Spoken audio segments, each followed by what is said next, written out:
Monsieur Bruno Charéron, vous dirigez depuis 30 ans le laboratoire de la CRIRAD, et sans plus attendre, vous avez la parole. On sait combien de temps à peu près? 10 minutes. 10 minutes. Oui, 10 minutes maximum pour qu'on puisse avoir un petit temps de questions à la fin de vos 3 exposés.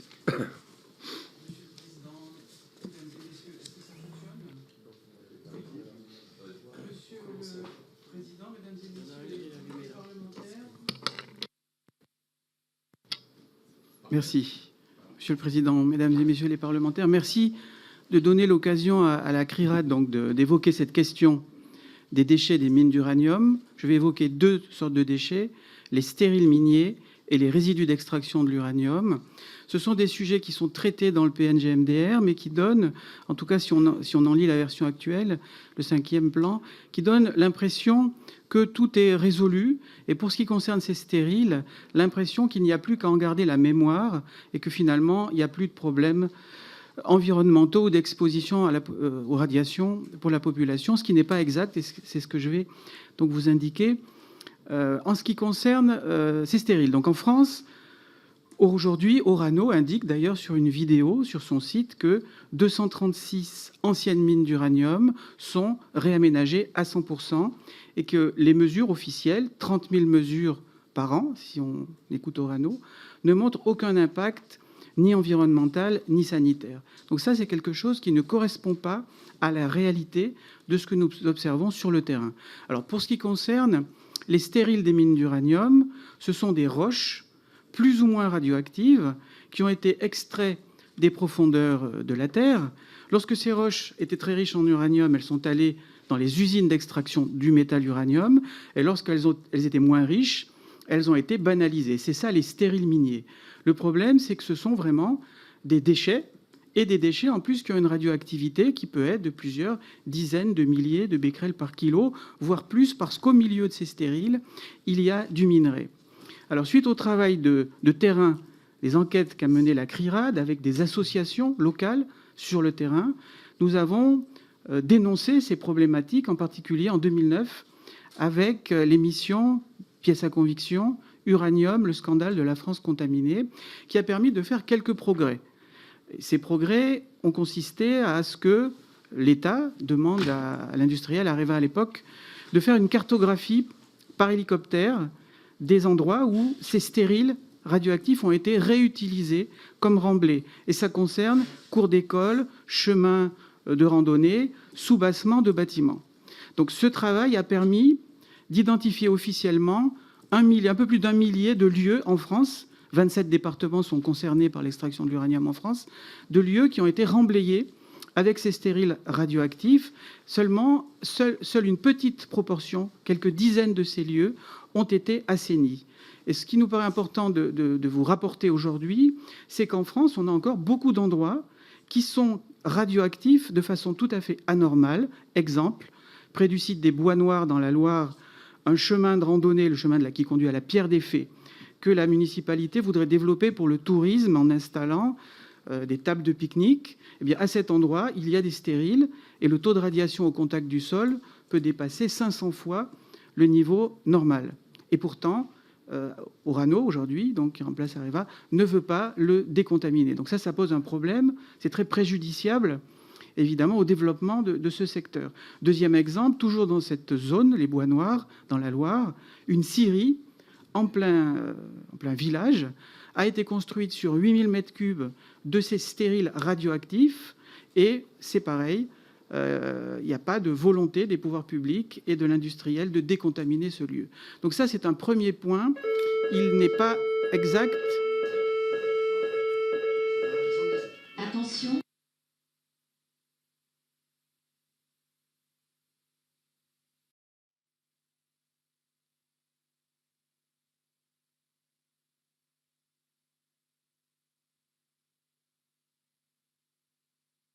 Bien, après ce petit intermède, évidemment indépendant de notre volonté, qui nous a permis de prendre l'air un petit peu, nous allons reprendre le cours de notre audition publique. Je redonne la parole directement à M. Charéron, peut-être. On n'a pas décompté les 30 minutes, évidemment, de votre temps de parole, M. Charéron. Merci. Et donc, on reprend exactement à l'endroit où vous en étiez. Donc, ces stériles radioactifs posent aujourd'hui des problèmes importants par rapport à la perte de valeur de biens qui sont concernés par le fait que ces stériles sont sous les bâtiments, à côté des bâtiments, et par rapport à un impact sanitaire à long terme. Certes, on est dans ce qu'on appelle les très faibles doses, mais on le sait aujourd'hui, même la radioactivité strictement naturelle à des doses faibles, le radon dans l'habitat, est responsable de décès en France, estimés à plus d'1 millier, peut-être même plus. Donc ces faibles doses ne sont pas inoffensives. Et pour nous, à la CRIRAD, et pour les associations avec lesquelles nous travaillons regroupées au sein du collectif Mines d'Uranium, nous souhaitons que davantage de lieux qui contiennent ces stériles radioactifs soient assainis pour des raisons de baisser l'exposition des gens à long terme et de faciliter le développement des territoires. Un deuxième sujet sur l'héritage de l'extraction de l'uranium dans l'Hexagone, ce sont les résidus d'extraction de l'uranium. 50 millions de tonnes, plus de 50 millions de tonnes en France sur, on estime, 16 sites. Ces résidus ne sont pas confinés correctement encore aujourd'hui. Sur le site de Belzane, par exemple, en Haute-Vienne, 1,4 million de tonnes de ces résidus ont été déversés dans une ancienne carrière d'uranium.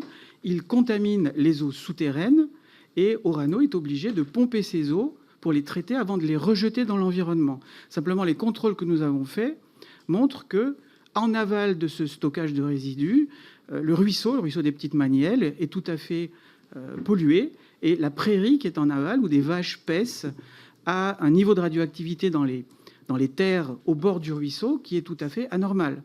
Autre exemple d'absence de confinement réel de ces résidus, c'est sur le site des Bois Noirs, dans la Loire. Là, les résidus ont été déversés dans le fond d'une vallée. Le ruisseau a été détourné. Les résidus sont au fond de la vallée. Il n'y a pas eu d'étanchéification du fond. En plus, sous cette vallée, il y a ancienne galerie de mines. Il y a une faille à proximité. Et ces résidus sont sous eau, un lac artificiel, cette eau ayant pour objet de limiter les émanations de radon et d'empêcher les émanations de poussière. Le problème, c'est que ce n'est pas pérenne. Et Orano a beaucoup de difficultés pour imaginer comment rendre pérenne ce stockage de résidus radioactifs. Donc, par rapport à tous ces déchets de l'extraction de l'uranium, il y a un nombre important de problèmes qui ne sont pas résolus.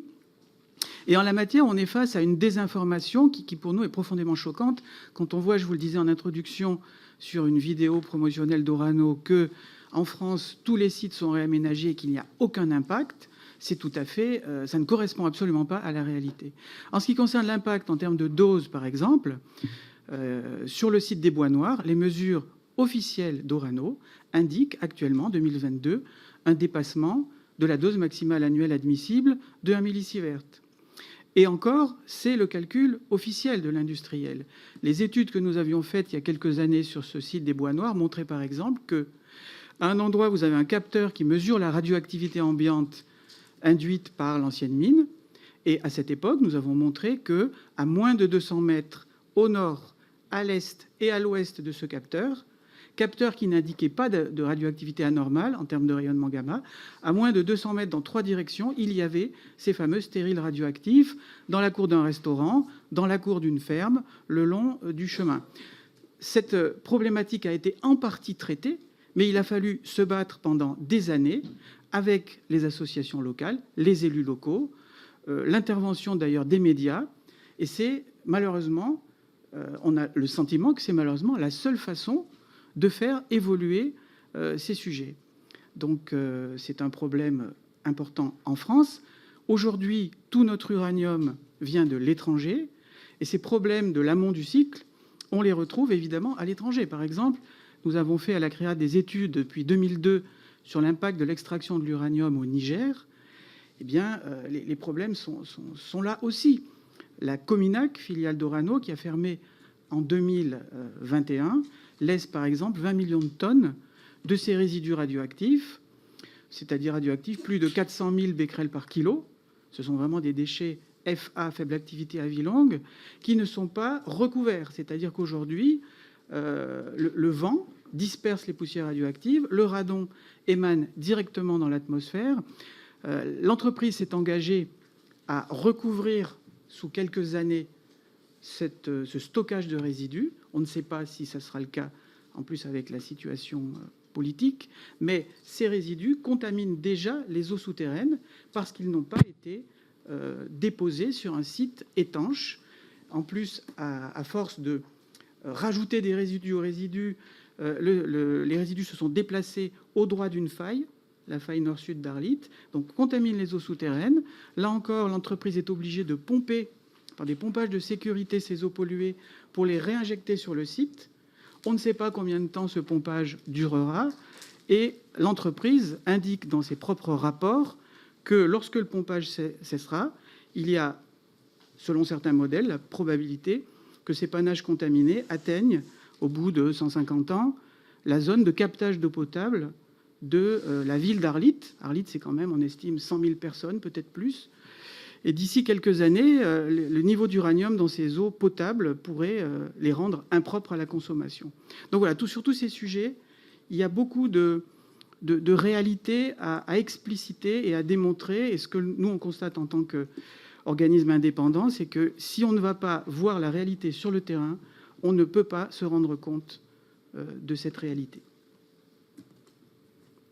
Je vous remercie. Bien, écoutez, merci et encore toutes nos excuses pour cette interruption. Monsieur Charéron, une question pour vous. On a parlé, c'est Madame Vasselin qui l'a présenté, la valorisation entre guillemets des déchets de très faible activité à Fessenheim au Technocentre pour produire de l'acier pour l'industrie conventionnelle de l'acier. Vous nous avez parlé quand même de l'impact, y compris des faibles doses de radiation, de radioactivité. Quel est votre avis sur le fait qu'on se retrouve demain avec peut-être des boîtes de conserve qui auraient été issues de morceaux de réacteurs, parce que c'est de ça dont on parle à Fessenheim.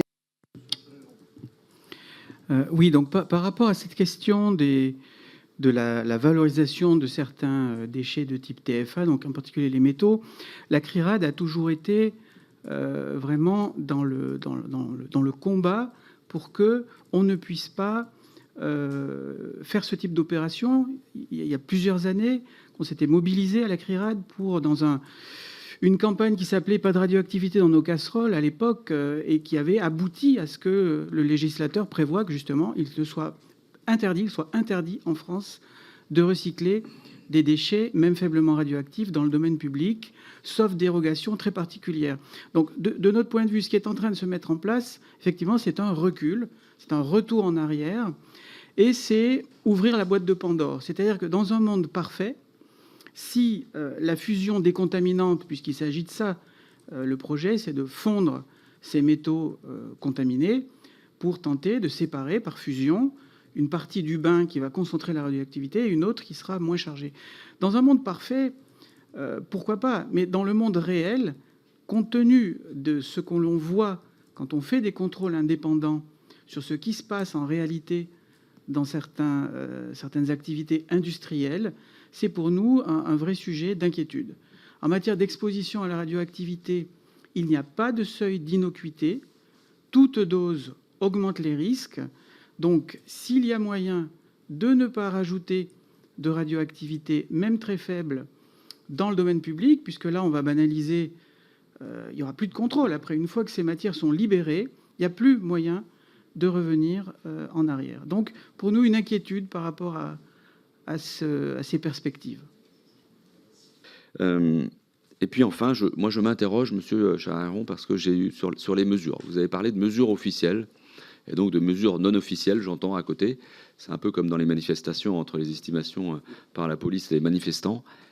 Moi, ça m'interroge. Si à un moment donné, une structure comme Orano est accusée de ne pas produire des mesures vérifiables, des mesures certifiées, ça pose un vrai problème. Et donc ma question, c'est est-ce qu'à la suite de vos propres mesures, vous avez engagé des poursuites contre Orano qui produiraient donc des mesures qui ne correspondent pas, ce sont vos mots, à la réalité des faits?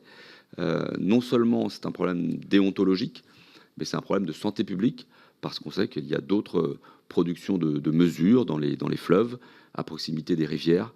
Et j'ai aussi entendu parfois des associations s'émouvoir de mesures qui étaient les leurs, qui ne correspondaient pas aux mesures dites officielles, certifiées en tout cas. Et on sait que dans ces structures habilitées, il y a évidemment une certification des outils de mesure.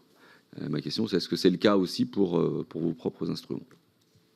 Donc, oui, par rapport à la question de la mesure, la métrologie, en général, c'est pas là qu'est le sujet. Le laboratoire de la CRIRAD, par exemple, est agréé au niveau de sa métrologie par l'autorité de sûreté nucléaire. Et chaque fois qu'on a fait des intercomparaisons avec, à l'époque, Cogema, Areva, Urano, si on prélève le même échantillon au même endroit, en général, on va trouver le même nombre de becquerels ou le même débit de dose. Le sujet est plutôt sur la méthodologie de contrôle. Ce que j'indiquais tout à l'heure, c'est par exemple, dans le cas où il s'agit d'évaluer la radioactivité autour d'une mine d'uranium, où cette radioactivité mesure en un point fixe, précis, si ce point n'est pas représentatif de la radioactivité réelle, parce qu'elle n'est pas à cet endroit, elle est à 200 mètres à côté, ou à ce moment-là, la mesure qui est faite par qui que ce soit ne va pas représenter la réalité. Après, il y a un deuxième sujet, c'est l'interprétation et la communication. Par exemple, si je prends le cas du Niger, en 2003, 4, 5, nous avions montré que les eaux distribuées à la population par les compagnies minières, les sous-traitants à l'époque Cogema, Areva, ces eaux ne respectaient pas les normes de l'Organisation mondiale de la santé. Et à l'époque, l'industriel avait dit c'est faux, la CRIRAD est un organisme antinucléaire, ce qui n'est pas le cas, qui n'est pas sérieux, ce qui n'est pas le cas non plus, alors que des journalistes, dans le même temps, ont révélé que l'entreprise disposait de ses propres mesures qui démontraient exactement la même chose. Donc, le sujet, c'est après vraiment la façon dont on communique sur un certain nombre de résultats et les méthodologies qui sont mises en œuvre.